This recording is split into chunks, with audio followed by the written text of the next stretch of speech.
The morning sun cast purple light across the crystal farms of Veltar Prime. Administrator Threndal walked through the growing fields, watching her people tend to the tall, singing plants that fed their entire colony. The Zephyrians moved with grace between the rows, their skin shifting from pale blue to warm gold as they worked in peaceful harmony. Threndal smiled as she watched the children playing near the central gardens. Their laughter rang like music through the settlement. This was what civilization should look like. No weapons, no conflict, no fear. Just life growing and thriving under the protection of the Galactic Collective. Her peaceful morning ended when the emergency signal echoed across the colony. Threndal rushed to the communication center, her skin turning worried silver. The duty officer, Krenval, was staring at his screens with confusion written across his face. "Administrator, we have received a transmission from the outer system boundary," Krenval said, his voice tight with concern.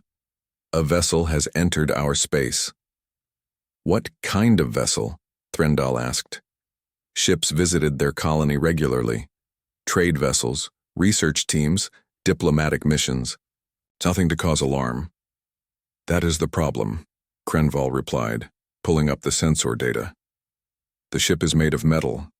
Crude metal construction with chemical propulsion systems. The design matches nothing in our current databases." Threndal studied the images on the screen. The vessel looked ancient and scarred, with burn marks across its hull and strange markings painted on its sides. It moved through space like a wounded animal, but it moved with purpose. "Have you tried standard greeting protocols?" she asked. "Yes, Administrator," the vessel responded, but Krenval hesitated. "Perhaps you should hear the message yourself." The communication came through with static and interference. The voice was harsh, speaking in a language their computers struggled to translate. When the translation finally came through, Threndal felt her skin turn pale white with shock. "Attention, alien settlement on the third planet. This is Captain Elena Vasquez of the United Earthship Retribution. You are ordered to evacuate the system immediately. You have 48 hours to comply before we begin enforcement actions. This system now belongs to humanity." Silence filled the communication center. Threndal stared at the screen, trying to process what she had heard. "Did they say humanity?" she whispered. Krenval nodded, his own skin now showing the deep purple of fear. "I have searched the archives, Administrator. There are references to humans in the historical mythology section. They were supposed to be extinct." Threndal called for an emergency session of the Colony Council. Within an hour, the 10 leading members of Veltar Prime's government gathered in the circular meeting chamber. The mood was tense as she shared the strange message. Council member Velen spoke first. "This must be some kind of mistake. The historical records clearly state that humans were a primitive species that destroyed themselves centuries ago. They never achieved true spaceflight. Perhaps this is a different species using the same name," suggested Irandoth, the colony's chief scientist. "The galaxy is vast. Similar evolutionary paths could produce similar results." But Elder Tralgem shook her ancient head slowly. Her skin had turned the deep black of old memories. "I have read the restricted archives," she said quietly. "The ones that require special permission to access. The stories about humans were not just mythology." The council turned to look at her. Elder Tralgem rarely spoke in meetings, and when she did, everyone listened. According to the sealed records, humans were real. They were spacefaring, but they were also violent. The elder races of the galaxy decided they were too dangerous to exist alongside peaceful civilizations. There was a conflict. The humans were defeated and their worlds were sealed off from the rest of the galaxy. "That was over 300 years ago," Valen protested. "Even if some survived, they could never have developed the technology to break free." Threndal felt a chill run through her crystalline spine. "Contact the Collective Defense Corps immediately. Request a full tactical analysis of this vessel." The response from the military advisors was swift and dismissive. Commander Zekmoth's holographic image appeared in the meeting chamber, his confidence clear in his bright orange skin tone. "Administrator, our analysis shows that this crude vessel poses no threat to your colony. Its weapons are primitive projectile systems and chemical explosives. Its hull is standard metal alloys that our energy weapons could cut through like soft crystal. Your planetary shields alone could withstand anything it might fire at you. But what if there are more ships? Threndal asked. Our long-range sensors show no other vessels in the system. This appears to be a single, desperate ship, crewed by whoever these people claim to be. I recommend you ignore their demands and continue normal operations. If they attempt any hostile action, our nearest patrol ship can reach you within 10 days. The Council voted to follow the military's advice. They would continue normal operations and see what this strange ship would actually do. Most members believed it was either a hoax or the desperate action of some unknown species trying to claim territory they could never hold. But Threndal could not shake her worry. That night she walked through the colony's archives, searching for more information about humans. Most files were marked as mythology or historical fiction. The descriptions seemed impossible to believe. According to the stories, humans came from a world where life had to fight constantly to survive. They developed weapons before they developed art. They created tools of destruction before they learned to grow food efficiently. They fought wars against their own kind while simultaneously reaching for the stars. The accounts described humans as unpredictable, stubborn, and terrifyingly creative when facing impossible odds. They supposedly never surrendered, never accepted defeat, and could adapt to any environment if given enough time. But the most disturbing parts of the records were the tactical analyses. The ancient files suggested that humans did not fight wars the same way as other species. While civilized races fought with honor and clear objectives, humans fought with desperate cunning and complete disregard for conventional rules. Threndal found herself reading late into the night. One report, marked with the highest security classification, contained a quote from a military advisor who had participated in the conflict against humanity. The problem with humans is not that they are evil or cruel. The problem is that they do not accept that some fights cannot be won. When faced with superior force, civilized species negotiate or surrender. Humans find new ways to fight. They turn their weaknesses into weapons and their defeats into strategies. They are the only species we have encountered that becomes more dangerous when cornered. As dawn approached, Threndal tried to tell herself these were just old stories meant to frighten children. But the scarred metal ship hanging in their outer system felt very real. The next morning brought another transmission from the human vessel. This time, Captain Vasquez's voice was calmer but somehow more menacing. Zephyrian Colony, we have received no response to our evacuation demand. Let me be clear about our intentions. We are not here to negotiate. We are not here to trade. We are here to reclaim what was taken from us. You have 24 hours remaining. Threndal stared at the communication console, her skin cycling through every color of fear and confusion. How could a single primitive ship threaten an entire colony protected by the most advanced technology in the galaxy? She was about to discover that some questions had very unpleasant answers. The countdown had begun, and somewhere in the darkness of space, Captain Elena Vasquez was preparing to show the galaxy why the stories about humans had never really been myths at all. Ambassador Kylwin arrived on Veltar Prime 12 hours before the human deadline expired. She came aboard the fastest diplomatic vessel in the collective fleet, her reputation as the galaxy's most skilled negotiator, preceding her like a golden light. Threndal met her at the landing platform, relief flooding through her crystalline features. If anyone could resolve this situation peacefully, it would be Kylwin. The ambassador had prevented 3 wars and negotiated successful first contact with 7 different species. Administrator, I have reviewed all available data during my journey, Kylwin said as they walked toward the communication center. This situation is highly unusual but not impossible to resolve. Every species responds to proper diplomatic approach. Kylwin's skin showed the confident silver blue of someone who had never failed at negotiation. She moved with the grace of someone who understood that words could accomplish more than weapons ever could. Have you found any additional information about humans in the collective databases? Threndal asked. Some fragments, mostly classified historical records that paint them as an extinct warrior species. But extinction is often exaggerated. Many species we thought lost have reappeared when conditions changed. Kylwin's tone remained optimistic. I believe we can find common ground. They reached the communication center as the sun set over Veltar Prime. Kyle took position at the main console and began broadcasting on multiple frequencies, following established first contact protocols. Unknown vessel. This is Ambassador Keel of the Galactic Collective. I come seeking peaceful dialogue. All species deserve a voice in galactic affairs. Please respond so we may discuss your concerns. The response came almost immediately. Captain Vasquez's voice filled the room, but this time she sounded amused. Ambassador, I appreciate the attempt at diplomacy. But before we begin, let me save us both some time.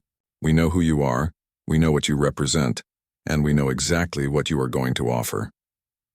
Kylwyn looked puzzled but maintained her diplomatic composure. Please enlighten me about your perspective. You are going to offer us territory on some unused world.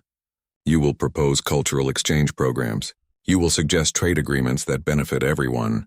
You will promise that humanity can have a voice in galactic affairs if we just follow proper procedures and accept our place in your peaceful society. The accuracy of the prediction startled Kylwyn. Those were exactly the standard diplomatic solutions she had planned to propose. Captain Vasquez, those solutions have worked for many species. Peace benefits everyone. Peace benefits everyone who is allowed to participate in it, came the sharp reply. Tell me, Ambassador, what do you know about what happened to humanity 3 centuries ago? Kylwyn hesitated. The historical records were fragmentary and marked with the highest security classifications. I know there was a conflict. I know your species was isolated from galactic society, but that was long ago, and those responsible are no longer in power. Let me fill in the gaps in your education, Ambassador. Captain Vasquez's voice turned cold. 300 years ago, humanity achieved faster than light travel. We were exploring, establishing colonies, making contact with other species. We were loud, aggressive, and curious about everything. Threndal watched Kylwyn's skin begin to shift toward the pale yellow of uncertainty. The established galactic powers decided we were too violent to join civilized society. They did not try to educate us or guide us. They simply declared that we were incompatible with galactic peace and must be removed. Surely there were negotiations, Kylwyn protested. The collective always seeks peaceful solutions. There were ultimatums. Surrender all weapons, submit to galactic oversight, abandon half our colonies, and accept permanent monitoring of our development. When we refused, they attacked. The communication fell silent for a moment. Then Captain Vasquez continued, her voice filled with bitter memory. They destroyed our outer colonies first, 12 worlds with over 1 billion people each. They called it a demonstration of superior force designed to make us accept reality. When we still refused to surrender, they moved on to our core systems. Kylwyn's skin was now showing the deep purple of distress. These details were not in any records she had access to. The final ultimatum came when their fleet surrounded Earth itself. Submit completely or watch our homeworld burn. My ancestors chose a third option. They scattered our remaining ships across the galaxy and went into hiding while the collective imposed a blockade around our solar system. Captain, even if these events occurred as you describe, that was centuries ago. The current collective had nothing to do with those decisions. We can make amends. The laughter that came through the communicator was harsh and empty. Make amends, Ambassador? Your peaceful colony sits on land that was designated for human settlement before your people decided we did not deserve to exist. Your beautiful crystal farms grow in soil that was meant to feed human children who never got the chance to be born. Threndal felt shock run through her system. She had never heard this before. The Veltar system was listed in our colonization surveys 320 years ago. We had already begun terraforming operations when your collective attacked our other worlds. After they drove us out, they gave our prepared colony to the Zephyrians as a reward for supporting the war against us. That cannot be true, Kylwyn said, but her voice lacked conviction. Check your historical archives, Ambassador. Look for the real records, not the sanitized mythology you use to justify your peace. Veltar Prime was built on the foundation of human suffering. The communication center filled with uncomfortable silence. Threndal watched Kylwyn struggle with information that contradicted everything she believed about galactic history. Captain, even if these claims are accurate, violence is not the answer. We can find a peaceful solution. The collective has vast territories. We can relocate the colony, provide compensation, establish human worlds elsewhere. You still do not understand, Ambassador.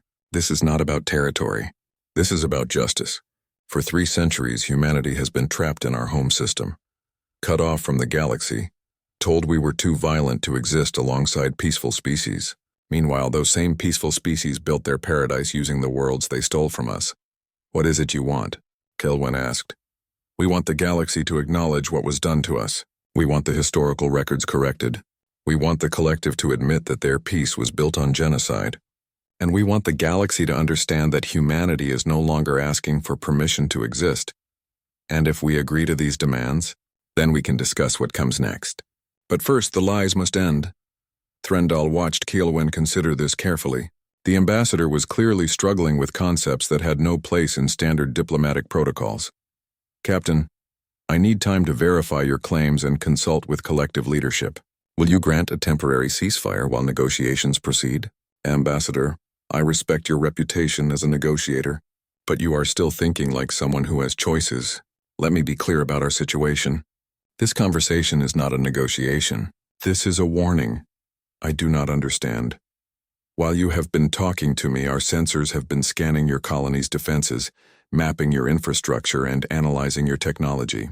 We have also been transmitting coordinates and tactical data to certain interested parties. Kylwyn's skin went pure white. You are not alone. Ambassador, did you really think one ship could challenge an entire galactic civilization? Humanity has spent 3 centuries preparing for this moment. We have learned patience. We have learned cunning. And we have learned that sometimes the only way to achieve peace is to make war too expensive for your enemies to continue. The transmission ended, leaving the communications center in stunned silence.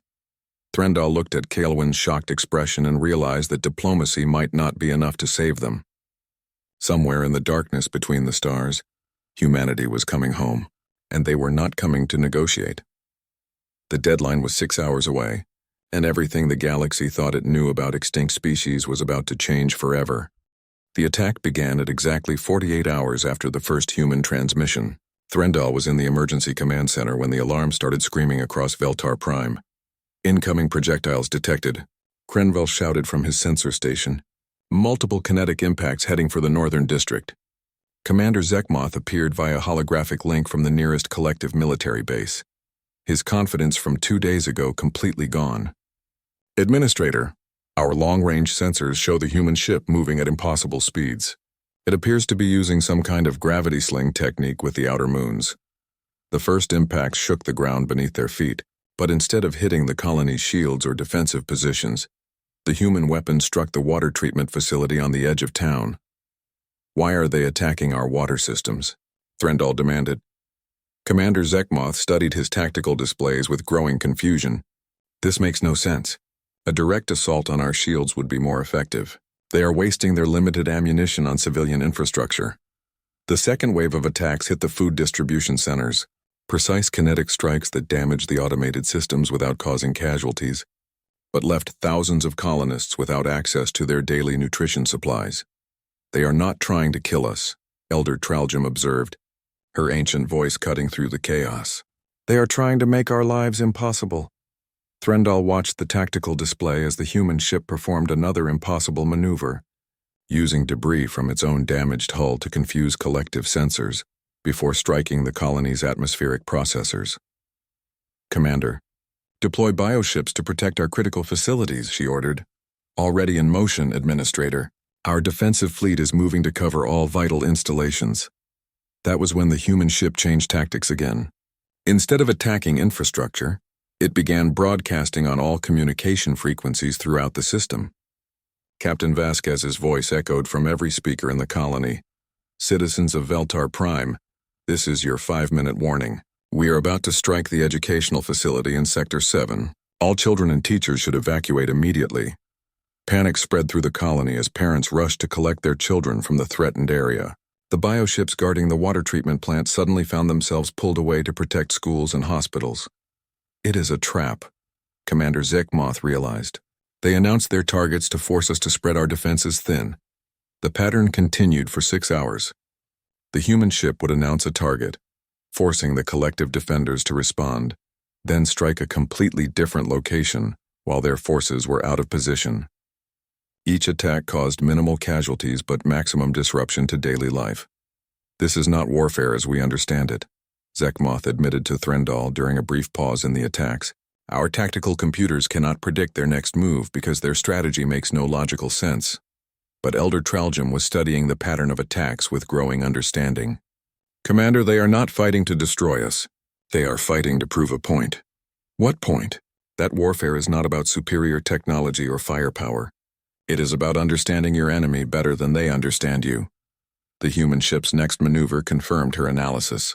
When 3 collective bioships finally cornered the crewed vessel near the outer asteroid belt, instead of trying to escape, the human ship accelerated directly toward them. They are going to ram us, the bioship commander reported in panic. The collision was devastating. The human ship's metal hull tore through the living tissue of one bioship like a spear, causing both vessels to spiral toward the planetary surface in flames. But the sacrifice accomplished something remarkable. Our bioships are connected to the colony's neural network, Krenval reported with growing alarm. When they take damage, the entire defensive grid feels pain. Threndal watched her defensive fleet hesitate for the first time in collective history. Their bioships were not just weapons, they were living creatures linked to the colony's consciousness. The humans had found a way to turn their most advanced technology into a weakness. The bioships are afraid, she whispered. Commander Zekmoth's tactical analysis became increasingly desperate as the human ship continued its impossible assault. They are using chemical explosions to mask heat signatures.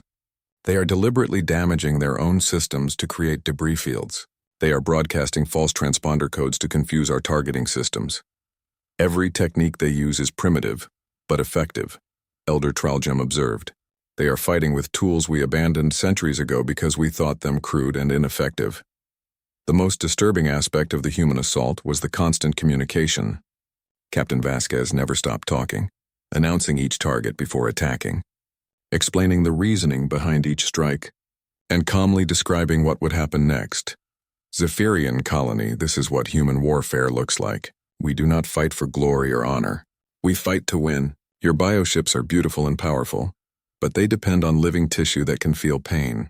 Your energy shields can stop any weapon we possess, but they require massive power that must come from generators we can locate and target. The attacks continued throughout the day and into the night. The colony's infrastructure slowly degraded under the constant pressure, not destroyed but damaged enough to make normal life impossible.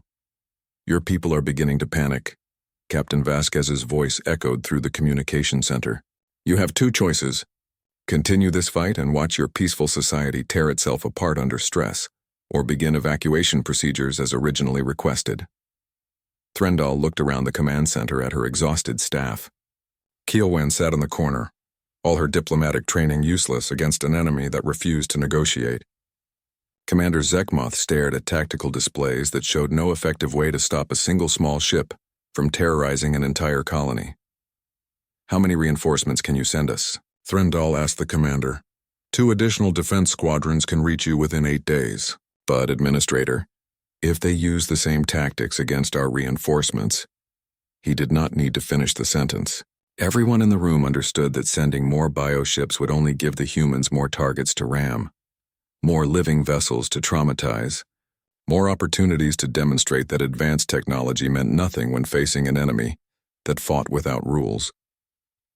Elder Traljum spoke into the silence. The old records mentioned this. Humans do not fight battles. They fight wars. Every engagement is part of a larger strategy that we cannot see until it is too late. As if summoned by her words, Captain Vasquez's voice returned to the communication system. Zephyrian colony, we have maintained our current assault for 18 hours with minimal damage to your population. This demonstrates our restraint, not our limitations. Tomorrow we will increase the pressure. The day after that we will increase it again. This can continue for weeks. Or it can end now with your voluntary evacuation. The transmission paused, and when it resumed, Captain Vasquez's voice carried a note of something that might have been sympathy. You are peaceful people trying to understand a violent universe. We are violent people who have learned to survive in it. This mismatch of philosophies can only end one way. Threndal felt the weight of impossible choices pressing down on her. Evacuate an entire colony because of threats from a single ship, or watch her people's peaceful way of life crumble under constant siege from an enemy that seemed to understand warfare better than the collective understood peace. Outside the command center, Explosions lit up the night sky as the human ship continued its relentless assault on everything that made their colony a home. The worst part was knowing that this was only the beginning. The long-range sensors detected them first at dawn on the third day. Dozens of new contacts appeared on the outer edge of the system, moving with the same crude chemical propulsion as the original human ship.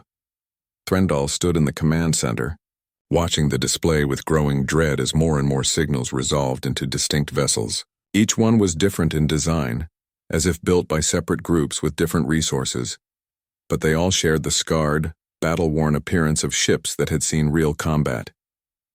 "How many are there?" she asked Krenval. 37 confirmed vessels so far, Administrator. More contacts appearing every few minutes. They seem to be arriving from different directions across the entire outer system. Commander Zekmoth's holographic image flickered with interference from all the new electromagnetic signatures. "Administrator, this changes everything. We are no longer dealing with a single rogue vessel. This is a coordinated fleet action." The communication system activated and a new voice filled the command center. This one was older, more authoritative than Captain Vasquez. "Veltar Prime Colony, this is Admiral Chen Wei of the United Earthship Vindication. I am assuming tactical command of human operations in this system. Captain Vasquez, report on current status. Admiral, the colony remains operational but degraded. Infrastructure damage at approximately 30%. No significant casualties among the alien population. All objectives achieved according to plan." Threndal felt her heart sink as she realized the truth. The 3-day siege had not been a desperate assault by a single ship. It had been a carefully planned preparation for something much larger. "Excellent work, Captain. Begin Phase 2 operations. All fleet units implement Containment Protocol 7. The change in tactics was immediate and devastating. Instead of the single ship's hit-and-run attacks, the human fleet began systematic destruction of anything that could leave the planet's surface. "They are targeting our launch platforms," Krenval reported. "All shuttle bays, transport facilities, and communication arrays. They are cutting us off," Threndal realized. "No ships in, no ships out, no calls for help." Within 2 hours, the human fleet had effectively isolated Veltar Prime from the rest of the galaxy. But more disturbing than their tactical efficiency was their obvious familiarity with collective technology and procedures. "Admiral, they know exactly where to strike," Commander Zekmoth reported with growing alarm. "They are hitting backup systems we did not even know were vulnerable. Their targeting data is too accurate for ships that arrived only recently." Admiral Chen's voice returned to the communication system, and this time he sounded almost conversational. "Commander Zekmoth, I can hear your tactical discussions. Allow me to save you some confusion. Humanity has spent 3 centuries studying every piece of collective technology we could find. We know your ships better than you do." "How is that possible?" the commander demanded. "Simple. Every time you destroyed one of our colonies, you left wreckage behind. Every time you captured human vessels, you thought you were being thorough in your data recovery. But humans are very good at hiding things in places peaceful species would never think to look." Threndal watched the tactical display as human ships moved with impossible coordination through space. They avoided every weapon emplacement, exploited every blind spot, and struck every critical system with surgical precision. "For 300 years, we have been reverse engineering your technology from salvage and stolen data. We know every weakness, every backdoor, every design flaw your engineers thought was hidden." The fleet demonstration continued for hours. Human ships disabled collective defenses without destroying them, captured communication nodes without damaging them, and systematically took control of orbital space around Veltar Prime without firing a single shot at the planet itself. "Why are you not attacking the surface?" Threndal asked over the general communication channel. Admiral Chen's answer chilled her to the core. "Administrator Threndal, we are not here to commit genocide.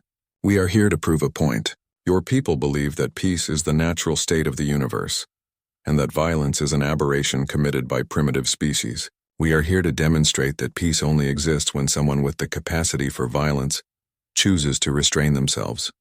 You are proving you can destroy us. What does that accomplish? We are proving that we already have destroyed you. Your colony is now completely cut off from outside support. Your defenses are neutralized. Your infrastructure is degraded. You are alive only because we choose to allow it." The truth hit Threndal like a physical blow. The humans had not come to conquer Veltar Prime. They had come to demonstrate that they could conquer it any time they wanted. Elder Traljum spoke quietly from her corner of the command center. They want us to feel what they felt. Helpless, isolated, dependent on the mercy of a superior force. Admiral Chen confirmed her analysis. Your civilization spent 3 centuries believing that humanity was extinct. You built your peace on our graves. Now you understand what it feels like to be at the mercy of others. What happens next? Threndal asked. That depends on whether you are ready to hear the truth about galactic history. A new transmission began broadcasting on all frequencies throughout the system, but instead of more military demands, this was something else entirely. Historical records, communication logs, military reports from centuries past. Threndal listened in growing horror as the full scope of humanity's exile was revealed. The collective had not simply driven humans away. They had systematically destroyed every human world, killed billions of people, and then erased the evidence from official records. The Veltar system was originally called New Terra by human colonists. Admiral Chen's voice explained as images of the early settlement appeared on their screens. Your crystal farms grow in soil that was prepared by human terraforming equipment. Your peaceful gardens stand on the foundations of human cities that were destroyed before they could be completed. But the most shocking revelation came when the human broadcasts showed current intelligence about the galaxy, species after species that had been relocated or civilized by the collective, entire civilizations that had been forced to abandon their homeworlds for the crime of being too aggressive, too curious, or too resistant to galactic authority. We are not the only ones you exiled, Admiral Chen continued. We are simply the first ones to find our way home. New signals began appearing on the long-range sensors. Ships with designs that matched no known collective technology. Vessels from species that had been written off as extinct or primitive. They are responding to our broadcasts, Krenval reported with amazement. Species from across the galaxy are transmitting location data, offering resources, sharing intelligence about collective installations. Threndal felt the universe shifting around her, as everything she believed about galactic civilization crumbled. The collective's peace had not been achieved through diplomacy and wisdom. It had been imposed through force and maintained through the systematic elimination of anyone who disagreed with it. Admiral Chen, what is it you want from us? She asked. We want you to choose, Administrator. You can call for military reinforcements and turn this system into a battlefield. You can watch your peaceful colony become a symbol of the violence your civilization claims to reject. Or you can acknowledge what your people have done and help us build something better. What does building something better look like? It looks like truth instead of mythology. It looks like justice instead of imposed peace. It looks like a galaxy where species are allowed to exist without seeking permission from those who claim moral superiority. Threndal looked around the command center at her staff. Kiel Wen sat in stunned silence, all her diplomatic training useless against revelations that challenged the foundation of galactic civilization. Commander Zekamoth stared at tactical displays that showed human ships outmaneuvering technology that was supposed to be centuries more advanced. Outside the command center, the human fleet waited in perfect formation around their world, not attacking, not retreating, just demonstrating that the age of collective supremacy was ending whether the galaxy was ready for it or not. The fables about humanity had been true, but so had the reasons those fables became necessary in the first place. The decision came to Threndal in the quiet hours before dawn on the 4th day. She stood in her private chambers, looking out at the human fleet that surrounded her world like a constellation of metal stars. Each ship carried the weight of 3 centuries of exile, loss, and carefully planned revenge. But what struck her most was their restraint. With overwhelming force at their disposal, the humans had chosen not to destroy. They had chosen to reveal. The door chimed softly and Elder Traljum entered without invitation. Her ancient skin showed the deep silver of profound thought. You have made your choice, the Elder said. It was not a question. How did you know? Because you are standing here contemplating the future instead of calling for reinforcements to preserve the past. Traljum moved to stand beside her at the window. What will you do? Threndal touched the communication panel on her wall. I am going to tell the truth. The colony's emergency broadcast system activated, sending her transmission to every collective world within 50 light years. Her words would reach the Galactic Council, the military command centers, and billions of citizens who believed they lived in a peaceful universe. This is Administrator Threndal of Veltar. Prime. I am broadcasting on all frequencies to share information that the Galactic Collective has kept hidden for over 3 centuries. She activated the complete historical archives that Admiral Chen had provided, allowing the uncensored truth about humanity's exile to flow across the galaxy's communication networks. The species we call humans were not primitive savages who destroyed themselves. They were spacefaring beings who asked uncomfortable questions about how galactic peace was maintained. When they refused to accept limitations on their expansion and development, the collective systematically destroyed their civilization and erased them from official records. The response was immediate. Communication channels flooded with demands for clarification, orders to cease transmission, and threats of military intervention. But Threndal continued broadcasting. Our colony on Veltar Prime was built on land originally terraformed by human settlers. Our peaceful gardens grow in soil prepared by people who were killed for the crime of being too curious about the galaxy beyond their homeworld, Admiral. Chen's voice joined the broadcast from the human flagship. Citizens of the Collective, what happened to humanity was not unique. Over the past 3 centuries, dozens of species have been relocated or eliminated for failing to meet galactic standards of peaceful behavior. Your civilization's harmony was purchased with the blood of anyone who disagreed with it. The proof came in the form of signals from across the galaxy. Species that had been written off as extinct began transmitting their locations and stories. The Krellic survivors, forced underground on toxic worlds after refusing to abandon their warrior culture. The nomad fleets driven from system to system because their ships could not be controlled by collective oversight. The deep builders, sealed in asteroid colonies because their technology developed in directions the Collective found threatening. One by one, the galaxy's hidden civilizations revealed themselves. Each had been pushed to the margins, declared primitive or dangerous, forced to exist in the shadows while the Collective claimed credit for universal peace. We are not asking for revenge, Admiral Chen continued. We are demanding recognition. The galaxy must acknowledge what was done and choose what comes next. The Collective's response came within hours. Military fleets began moving from bases across known space, converging on Veltar Prime with enough firepower to reduce the entire system to debris. But the human response was already in motion. The signals from hidden civilizations were not just messages of support. They were coordinates for simultaneous attacks on collective installations throughout the galaxy. You gave us 3 centuries to plan, Captain Vasquez's voice added to the broadcast. Did you really think we spent all that time sitting quietly in our home system? The tactical display in Veltar Prime's command center lit up with reports of human ships emerging from hiding throughout collective space. Not just human ships, but vessels from every species that had been driven underground. The Shadow Galaxy was revealing itself all at once. But what happened next surprised even Admiral Chen. Collective worlds began surrendering without a fight. Admiral, we are receiving messages from over 200 collective colonies, requesting immediate peace negotiations. Krenval reported with amazement. They are not waiting for military orders. They are making their own decisions. Threndal watched the communication logs with growing understanding. The truth about galactic history was spreading faster than any fleet could move. Citizens who had believed they lived in a just society were learning that their peace depended on the oppression of others. Many of them were choosing to reject that peace. Ambassador Kiel-Wen, who had remained silent since the revelations began, finally spoke. The collective government will never accept this.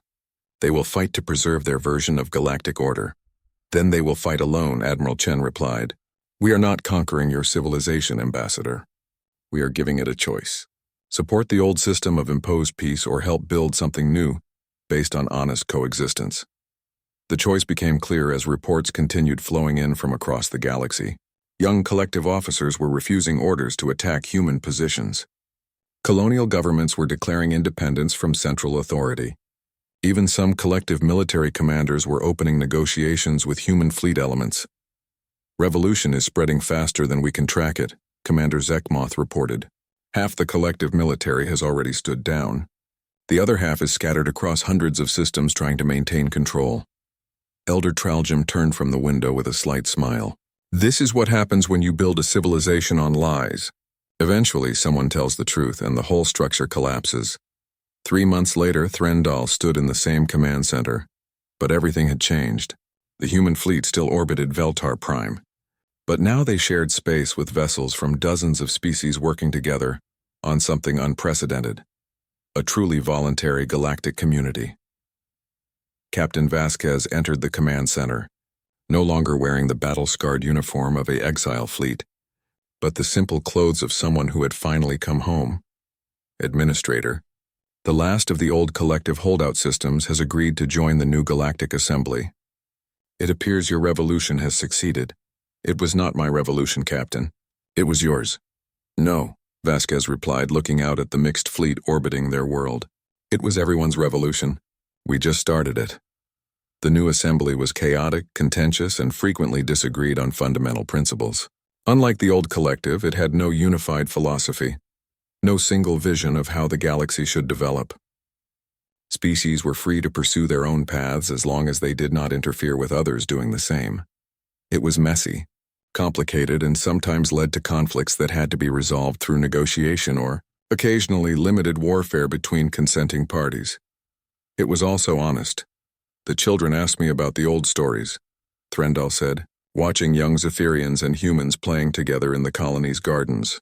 They want to know if the fables about humans being violent monsters were true. What do you tell them? I tell them that humans are capable of great violence when threatened or cornered. But I also tell them that humans are capable of great restraint when offered justice instead of mercy. Threndal's skin shifted to the warm gold of contentment. I tell them that the real monsters were the ones who thought peace could be achieved by silencing everyone who disagreed with them. Captain Vasquez nodded and turned to leave, then paused. Administrator, there is something you should know. The humans are planning to return to the Sol system soon. We have been away from Earth for a very long time. Will you be leaving us? Some will. Others will stay, and many will travel between worlds, the way it should have been centuries ago. Vasquez smiled. The galaxy is a big place. There is room for all of us to find our own way home. As evening fell over Veltar Prime, the mixed fleet in orbit looked like a constellation of possibilities. Human ships with their crude metal hulls flew alongside graceful Zephyrian biovessels. Former collective patrol boats worked in formation with jury-rigged craft from species the galaxy had forgotten. It was not the peace the old collective had promised. It was something better. The freedom to choose peace or conflict, cooperation or independence without asking permission from those who claimed to know better. The fables had been true, but so had the hope that truth, however painful, was better than even the most beautiful lie. In the end, humanity had not conquered the galaxy. They had liberated it from the tyranny of imposed perfection and given it back the right to make its own mistakes. And throughout known space, species that had forgotten what freedom felt like were finally coming home.